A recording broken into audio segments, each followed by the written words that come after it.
Hola, buenas tardes, ¿cómo les va? Bueno, hoy vamos a ver otra nueva teórica que es la de transducción de señales. Entonces, ¿qué es la transducción de señales?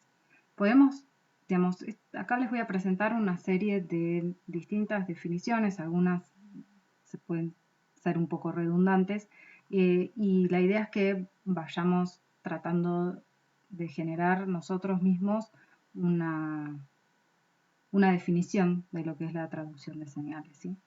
O sea, podemos pensar que la traducción de señales entonces es el movimiento de una señal de afuera de la célula al interior celular, ¿sí? Podríamos pensar que es transmitir la señal a través de la célula a un sitio de acción en concreto. O podría ser también la transferencia de una señal desde un compartimento de la célula a otro compartimento diferente, o sea, señales intracelulares, ¿sí? O podría ser la comunicación que se dé entre una célula y otra. Y, digamos, podríamos pensar que la traducción de señales le permite a las células responder a su ambiente. O sea, es, digamos, una definición posible podría ser que es el proceso por el cual una célula va a responder tanto a señales extracelulares como intracelulares, generando, digamos, una determinada respuesta, ¿sí? Y para generar esa determinada respuesta tiene que amplificar esa señal dentro de la célula y eso, digamos, lo va a hacer utilizando una batería enorme de proteínas que algunas se van a activar con ciertas señales y otras con otras. Y para, en última instancia, activar o factores de transcripción o otras proteínas para, en última instancia, de nuevo, generar una respuesta celular a ese estímulo que recibió. Entonces, la comunicación entre células en un organismo multicelular está mediada por moléculas señal extracelulares. Estas moléculas señal extracelulares, digamos, se unen a unos receptores celulares, y la unión de esta molécula a estos receptores activa a proteínas de señalización intracelulares que en última instancia van a activar a distintas proteínas blancos. Estas proteínas blancos pueden ser proteínas del citoesqueleto y entonces esto genera una forma y movimiento distinto de la célula, o puede ser una proteína, por ejemplo, un factor de transcripción, lo cual genera alteración en la expresión de determinados genes, o puede activar a enzimas metabólicas y causar y alterar el metabolismo. O sea, hay una variedad enorme de proteínas blancos y hay una variedad enorme de proteínas intracelulares de señalización que vamos a ir viendo. Pero básicamente es esto, la transducción de señales, es cómo se recibe una señal y cómo esa señal se amplifica dentro de la célula y cómo y qué respuesta va a generar, ¿sí? Entonces, la señalización celular involucra una señal primaria, la recepción de la señal, o sea, no todas las células van a responder a la misma señal. Y esto, digamos, o sea, que hay una selectividad en la respuesta. Y esto va a estar dado principalmente por los receptores que cada célula tenga. Bueno, la señalización celular también involucra una transducción de la señal al interior celular, ¿sí? Para amplificar esa señal. Y también implica una respuesta, ¿sí? Puede haber múltiples respuestas a una señal, o bien también puede haber múltiples señales modulando una sola respuesta, ¿sí? Y la respuesta puede darse en cualquier lugar de la célula. Alguna respuesta a ciertas señales va a estar en el núcleo, porque si se activa en última instancia un factor de transcripción, esa respuesta va a estar primariamente aumentando la expresión de ese gen para luego traducirse en el citoplasma. Pero hay otras respuestas que se dan por ahí en la membrana plasmática, u otras respuestas que se dan en el citoplasma, ¿sí? A través de la fosforilación de otras proteínas. En fin, las respuestas son variadas y muchas, y vamos a tratar de ver algunas a lo largo de la clase. Bueno, existen distintos tipos de señalización intracelular. Por ejemplo, hay algunas células que, digamos, van a generar una molécula señal que transmembrana, ¿sí? Que va a estar unida a su membrana. Entonces, esta molécula señal solo puede, digamos, afectar a células que sean capaces de unirse a esta señal, ¿sí? Y este tipo de señalización se la llama dependiente de contacto, ¿sí? En donde dos células tienen que estar relativamente cerca para poder activarse una a la otra. Y este tipo de señalización es muy importante, por ejemplo, en la respuesta inmune, ¿sí? Después vamos a ver, pero bueno, los linfocitos en general, digamos, responden a este tipo de señalización. En otros casos, la célula puede generar moléculas señal que sean, digamos, que puedan ser liberadas al espacio extracelular y esas señales, digamos, y esas señales a su vez van a influenciar, digamos, o van a ser captadas por células que estén en la cercanía, ¿sí? Entonces a esta señalización se le llama parácrina, en donde una célula secreta al medio extracelular una molécula que a su vez va a ser reconocida por células que estén relativamente cerca de la célula que generó la molécula señal. También puede haber casos en donde una célula secrete una molécula extracelular que es capaz de activar a esa misma célula, ¿sí? O sea, la misma célula es capaz de responder esa molécula señal. Y ese tipo de señalización se llama señalización autócrina.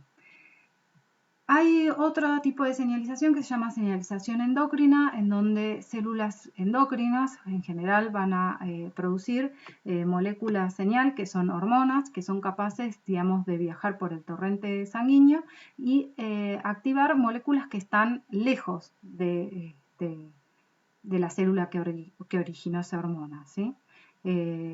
Y hay otro tipo de señalización que es la señalización sináptica, que es cuando las neuronas, digamos, son despolarizadas, generan un potencial de acción. Ese potencial de acción se va a transmitir a lo largo del axón y cuando llegue, digamos, al extremo terminal del axón, a la sinapsis, ese potencial de acción va a inducir la liberación de estos neurotransmisores que van a ser, digamos, reconocidos por los receptores que están en la célula siguiente, la neurona siguiente, la neurona blanco. ¿Sí? Entonces tenemos una señalización dependiente de contacto, una señalización parácrina, acuérdense que también puede estar la autócrina, una señalización endocrina y una señalización sináptica. Y bueno, las señales extracelulares pueden ser proteínas, péptidos pequeños, aminoácidos, nucleótidos, ácidos grasos, óxido nítrico, en fin. Hay una gran variedad, pero bueno, todas estas moléculas señal pueden ser liberadas al espacio extracelular por exocitosis, ¿sí? Como por ejemplo los neurotransmisores, o permanecer unidas a la membrana de la célula, ¿sí? Como en el caso de la señalización por contacto. Y en general, las moléculas señal se van a unir en la célula blanco a receptores. Estos receptores pueden ser receptores de superficie, ¿sí? Que se encuentran en la membrana plasmática de la célula, o puede ser receptores intracelulares. En este caso, en el caso de los receptores intracelulares, van a responder a pequeñas moléculas moléculas señal pequeñas que son hidrofóbicas capaces de atravesar la membrana plasmática. Por ejemplo, el óxido nítrico digamos, es capaz de atravesar la membrana y unirse a un receptor intracelular, o algunas hormonas también, ¿sí? Como no sé, los estrógenos o los glucocorticoides que pueden unirse a receptores intracelulares. Nosotros no vamos a ver la señalización mediada por receptores intracelulares en esta teórica, sino que nos vamos a dedicar a ver distintos tipos de señalización dada por receptores de superficie. Y bueno, la mayoría de las células van a responder a diferentes señales del ambiente y algunas de estas señales van a influenciar a su vez las respuestas de otras señales, ¿sí? Y en general muchas células van a requerir una combinación específica, por ejemplo, de factores de supervivencia para poder sobrevivir. Y a su vez van a requerir señales adicionales para poder crecer y dividirse. Y otras señales diferentes también y adicionales para poder diferenciarse. Y cuando no reciben ninguna de estas señales, ¿sí? La célula en realidad va a activar un programa de muerte celular programada llamada apoptosis y muere, ¿sí? O sea, las células necesitan estas señales para saber, para responder acorde a lo que está pasando en su ambiente extracelular. Y en general, una misma señal tiene diferentes efectos en distintos tipos celulares. Y esto está dado porque, por la activación de diferentes vías de señales intracelulares que se van a activar y así como por los distintos tipos de efectores que se van a activar. Entonces, bueno, por ahí que yo, la acetilcolina en algunas neuronas en el cerebro induce una activación y en otro tipo celular va a ejercer una respuesta distinta. Hay tres tipos principales de receptores de membrana. Unos son los receptores unidos a canales iónicos. Estos tipos de receptores van a estar involucrados en vías de señalización rápida, que por ejemplo se dan entre neuronas. Y en general esta vía de señalización está mediada por neurotransmisores que van a abrir, ¿sí? Estos canales, abrir o cerrar estos canales, dejando que entren algunos, depende, algunos cationes o si no, aniones, ¿sí? Después tenemos los receptores unidos a proteína G. Y estos receptores van a actuar regulando la actividad de proteínas que van a estar unidas a la membrana y que en general pueden ser enzimas o canales iónicos. Y estos receptores unidos a proteína G van a actuar a través de una proteína G. Esta proteína G es la que va a mediar la interacción entre el receptor activado, ¿sí? Y la activación de la enzima. Ahora después vamos a ver bien en detalle cómo ocurre esto. Y otro tipo de receptores que se encuentran en la membrana son los receptores unidos a enzimas, que estos, en algunos casos, los receptores pueden actuar como ellos mismos como enzimas o en otros casos activar a enzimas, ¿sí? Entonces, existen distintos tipos de moléculas de señalización intracelular que van a traducir la señal recibida por los receptores de membrana al interior celular. O sea, una vez que una molécula señal se une al receptor, bueno, esa señal, digamos, va a activar distintas moléculas de señalización intracelular. Algunas de las moléculas de señalización intracelular son pequeños químicos que se llaman segundos mensajeros, que se van a generar en grandes cantidades en respuesta a la activación de los receptores de membrana. Algunos segundos mensajeros son el AMP cíclico y el calcio, que son solubles en agua y van a difundir a distintos lugares en el citoplasma. Sin embargo, también existen otros segundos mensajeros, como el diacilglicerol, que es un lípido que digamos, va a difundir en el plano de la membrana y va a ayudar a activar enzimas que están en la membrana, ¿sí? Y estos segundos mensajeros van a activar a su proteína efectora, desencadenando una respuesta. Sin embargo, la mayoría de las moléculas de señalización intracelular son proteínas, ¿sí? Estas proteínas van a funcionar como unos interruptores moleculares. O sea, cuando reciben la señal pasan de estar en un estado inactivo a un estado activo. Como cuando ustedes prenden la luz puede estar apagada o prendida, ¿sí? Bueno, estas proteínas de señalización intracelulares están en esos dos estados, ¿sí? Entonces recuerden que las moléculas de señalización intracelular pueden ser segundos mensajeros, o sea, moléculas pequeñas que se producen en grandes cantidades y muy rápidamente, o pueden ser proteínas, ¿sí? Que funcionan como interruptores moleculares, que se prenden y se apagan también.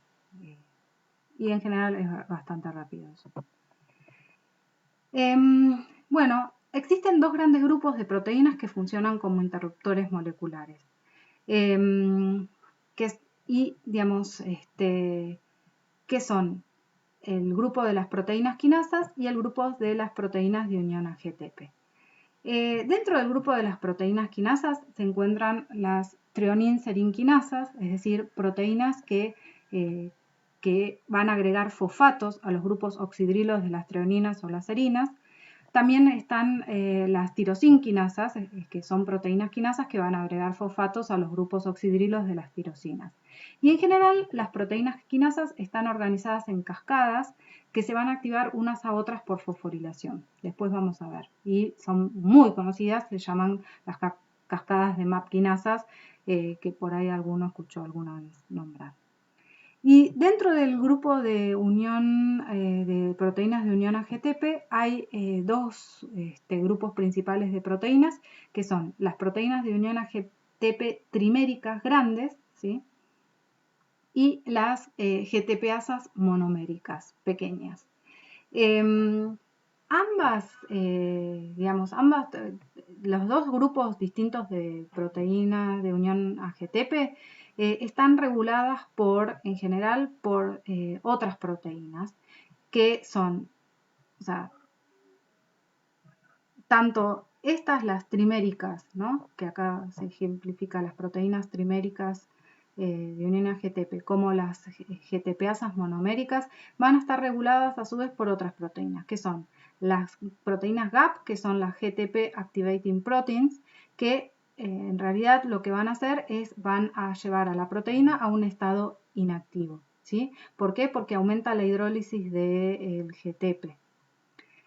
Y la otra proteína que va a regular a las proteínas de unión AGTP o las proteínas G son las proteínas GEF, que son Guanine Exchange Factor, que estas proteínas van a activar a estas proteínas G. ¿Por qué? Porque van a promover la liberación del GDP para que se una un GTP. ¿Sí? Entonces, las proteínas G, vamos a llamarlas así, que son las proteínas triméricas o las monoméricas, van a estar reguladas a su vez por estos dos tipos de proteínas, los GAP y los GEF. Y eso, digamos, es así porque se necesita activaciones rápidas y también se necesita apagados rápidos, ¿sí? Entonces, también modulando la actividad de estos GEF o GAP, uno va a fin de cuentas a regular la actividad de estas proteínas G. Y bueno, las señales, digamos, que se traducen al interior de la célula pueden ser señales rápidas o lentas, ¿sí? Hay ciertos tipos de señal que inducen un aumento del crecimiento y división celular que van a implicar, ¿no? Cambios en la expresión génica y, digamos, síntesis de nuevas proteínas. Por lo tanto, son cambios que ocurren más lentamente, o sea, la respuesta a esta señal que llegó a la membrana, o sea, la respuesta a esta molécula señal va a ser lenta, va a tardar entre minutos y horas, ¿sí? O sea, si nosotros quisiéramos ver si, por ejemplo, la molécula señal X genera un aumento de la expresión del gen Y, bueno, para poder ver eso nosotros tenemos que esperar 4 horas mínimo como para empezar a ver si la expresión del gen Y se ve aumentada o no, ¿sí? Son respuestas que son más lentas, que demoran más porque hay otros procesos que tienen que ocurrir en el medio, ¿no? Como la transcripción y luego la traducción de esa proteína y, en fin, muchas cositas. Pero hay otras señales que inducen cambios, por ejemplo, cambios en el movimiento celular o secreción o metabolismo, que no necesitan cambio en la expresión génica, sino que, digamos, generan